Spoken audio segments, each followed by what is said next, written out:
Hello नमस्ते। तो जैसे कि आप सभी को पता है कि स्कूल लेवल में टीचर बनने के लिए आपको डीएलएड कोर्स, बीएलएड कोर्स वगैरह और बीएड कोर्स, एमएड कोर्स, काफ़ी सारे कोर्सेज आपको करना पड़ता है। और उस कोर्स को करने के बाद भी आप डायरेक्टली टीचर नहीं बन सकता। उसमें और एक आपका एलिजिबिलिटी क्राइटेरिया होता है, जैसे कि ऑल इंडिया लेवल में, सेंट्रल लेवल में आपका सीटेट यानी कि सेंट्रल टीचर एलिजिबिलिटी टेस्ट करके होता है, वो ऑल इंडिया लेवल में कंडक्ट किया जाता है। वैसे ही हर स्टेट में अपना अपना स्टेट में एक टीचर एलिजिबिलिटी टेस्ट होता है। उसी प्रकार से अरुणाचल प्रदेश के अंदर अपना स्टेट का एक state level teacher eligibility test होता है, जिसको आप चाहे एपटेट बोलो या फिर एपी टेट बोलो या अरुणाचल टेट बोलो, जो पसंद है वैसे आप बोल सकते हैं। तो हर साल को कंडक्ट किया जाता है। और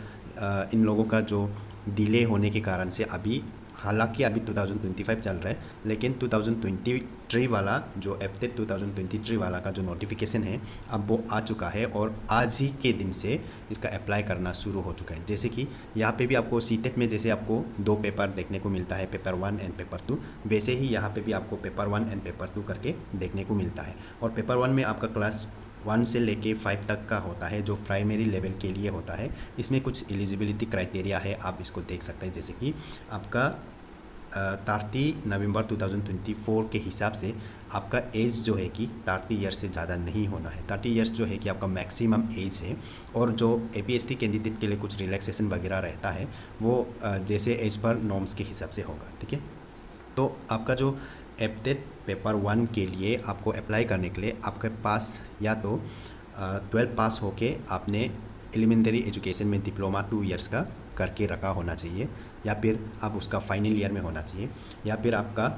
क्लास 12 पास करके जो आपका 4 इयर्स का बैचलर ऑफ एलिमेंट्री एजुकेशन जिसको बीएलएड करके बोलता है वो होना चाहिए, या फिर आपके पास 12 पास होके 2 इयर्स का डिप्लोमा इन एजुकेशन जो स्पेशल एजुकेशन वाला डीएलएड जो स्पेशल वाला चीज़ में वो होना चाहिए, या फिर आप ग्रेजुएशन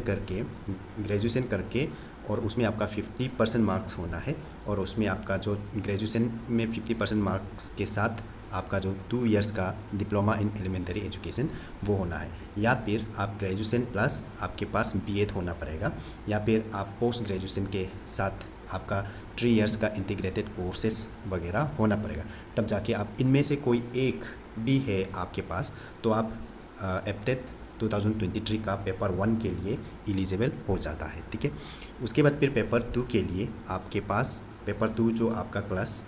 6 से लेके क्लास 8 तक, जिसको हम अपर प्राइमरी लेवल करके जाना जाता है, इसके लिए भी आपका एलिजिबिलिटी क्राइटेरिया है आपका 2024 नवंबर 30 तक आपका 35 ईयर्स से ज़्यादा नहीं होना है। लेकिन एपीएससी कैंडिडेट के लिए कुछ रिलैक्सेशन है तो वो एज पर नॉर्म्स का हिसाब से होगा। और आपका एजुकेशन क्वालिफिकेशन जो होना है, या तो आप graduation plus 2 years diploma in elementary education होना चाहिए, या फिर आप ग्रेजुएशन प्लस 1 इयर्स का जो बीएड कोर्सेज होता है वो कुछ ऐसे कुछ कोर्स होता है वो होना पड़ेगा, या फिर आप 12 पास होके और आपके पास 4 इयर्स का जो bachelor in education elementary education course होना पड़ेगा, या फिर 4 इयर्स का बीए बीएड कोर्सेस या बीएससी बीएड कोर्सेस होना पड़ेगा, तब आप इसके लिए कर सकते। या फिर आपके पास ग्रेजुएशन प्लस बीएड स्पेशल होना पड़ेगा। ऐसे वैसे इनमें से काफ़ी सारे जो आपका एजुकेशन क्वालिफिकेशन है, इनमें से कोई एक अगर आपके पास है तो आप पेपर 2 के लिए एपटेट 2023 का पेपर 2 के लिए आप एलिजिबल हो जाएगा। तो इनकेस मान लो कि अगर आपके पास एजुकेशन क्वालिफिकेशन और एज का जो भी है रिक्वायरमेंट, वो सब जो आपका पेपर 1 के लिए भी मीट करता है या पेपर 2 के लिए भी मीट करता है, देन आप दोनों पेपर को साथ में अप्लाई कर सकते हैं। या फिर आप सिर्फ पेपर 2 के लिए भी अप्लाई कर सकते हैं, या फिर आप 2 को छोड़ के सिर्फ 1 के लिए भी अप्लाई कर सकते हैं। अगर आप पेपर 2 के लिए एलिजिबल नहीं है देन आप पेपर 1 के लिए अप्लाई कर सकते हैं। और अगर आप पेपर 1 को भी एलिजिबल है, 2 को भी एलिजिबल है, तो भी आप अपना हिसाब से, अगर आप किसी एक को ही करना है बोलने से तो आप ऐसे भी कर सकते हैं, या फिर दोनों को करना है बोलने से दोनों को भी कर सकता है, ठीक है। उसके बाद आपका जो भी आपका कोर्स है, जैसे कि चाहे आपका डीएलएड कोर्स बोलो या फिर बीएड कोर्स बोलो, वो है आपका एनसीटीई से रिकॉग्नाइज होना चाहिए, अदरवाइज़ आपका उसको वैलिड नहीं माना जाएगा। वैसे भी काफ़ी सारे इंडिया के अंदर भी काफ़ी सारे फेक वाला यूनिवर्सिटीज़, फेक वाला कॉलेजेस इतना सारा होता है। तो इनकेस अगर आपका FTE से रिकॉग्नाइज नहीं है तो उसको वैलिड नहीं माना जाएगा। ठीक है, उसके बाद इसके लिए अप्लाई करने के लिए आपको जाना है arunachaltet.in। तो उसमें आप जाके ऑनलाइन फॉर्म फिल करना होगा। हालांकि फॉर्म फिल करने का प्रोसेस के ऊपर मैं एक सेपरेट से वीडियो बनाने की कोशिश करूंगा, और आप किसी भी नियर बाई साइबर पे भी जाके करवा सकता है, या फिर आप किसी अपने जान पहचान से भी करवा सकता है। ठीक है, उसके बाद आपका जो आप जब फॉर्म फिल करेगा तो आपका कुछ फॉर्म का चार्जेस रहेगा। अगर आप कोई एक पेपर को सिर्फ अप्लाई करता है और आप APSC कैंडिडेट है, देन आपका होगा 250। ठीक है, या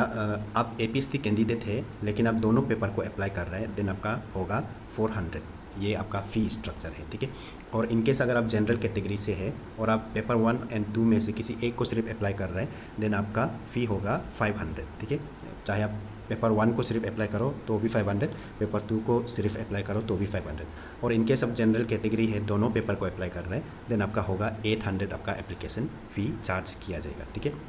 उसके बाद आपका जो फॉर्म फिलअप प्रोसेस है वो आज के ही दिन, जब मैं इस वीडियो को रिकॉर्ड कर रहे हैं, आज के ही दिन शुरू होता है और इसका चलेगा आपका 28 तक आपका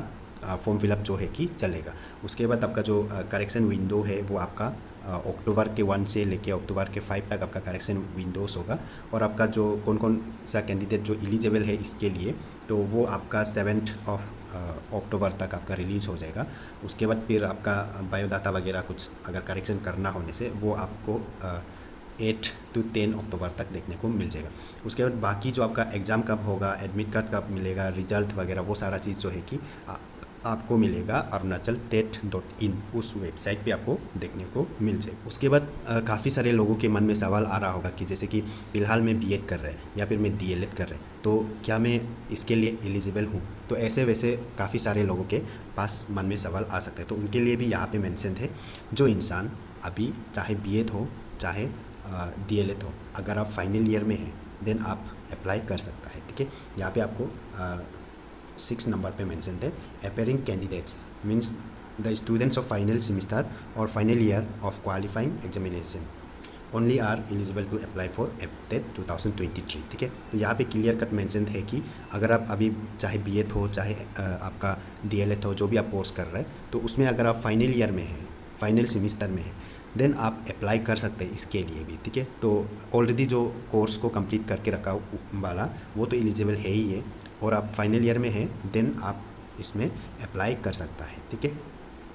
तो इस वीडियो को आप आगे भी शेयर कर सकते हैं, काफ़ी सारे लोगों को इसके बारे में पता नहीं होगा, और वैसे भी अभी काफ़ी सारे लोग DLEd, BEd, BLEd वगैरह कोर्स करके रखता है, काफ़ी सारे लोग इस कोर्स को करके रखता है, लेकिन उस कोर्स के साथ ही साथ आपको या तो EPTET का सर्टिफिकेट आपके पास होना पड़ेगा या फिर आपका CTET सर्टिफिकेट होना पड़ेगा, तभी जाके कल को अगर आप टीचर के लिए रिक्रूट होता है तो उसमें भी आपको ये सब का सर्टिफिकेट मांगा जाएगा। तो आप जितना भी आप जानता है आपका नियर एंड डियर में, तो उन्हें भी आप इस वीडियो को शेयर करके उन्हें भी बता सकता है कि आपका BEd, आपका DLEd या आपका BLEd जो कोर्स करके रखा वाला है वो काम नहीं है जब तक आपके पास ये सब का सर्टिफिकेट नहीं होगा। तो ये सब का एग्ज़ाम देके इसका सर्टिफिकेट भी आपको बनाना होगा, ताकि जब भी आप गवर्नमेंट जॉब के लिए रिक्रूट होगा तो आपको ये सब भी एक एलिजिबिलिटी क्राइटेरिया होता है, तो इसको भी आपको फुलफिल करना होगा। उसके बाद अगर आपको इस नोटिफिकेशन को चाहिए तो आप SCERT का ऑफिशियल वेबसाइट है, वहाँ जाके वहाँ से भी डाउनलोड कर सकते हैं, या फिर आप मेरा टेलीग्राम चैनल पे है तो आपको मिल जाएगा, मैं टेलीग्राम चैनल पर भी डाल दूँगा, वहाँ से भी आप इसको डाउनलोड कर सकेगा।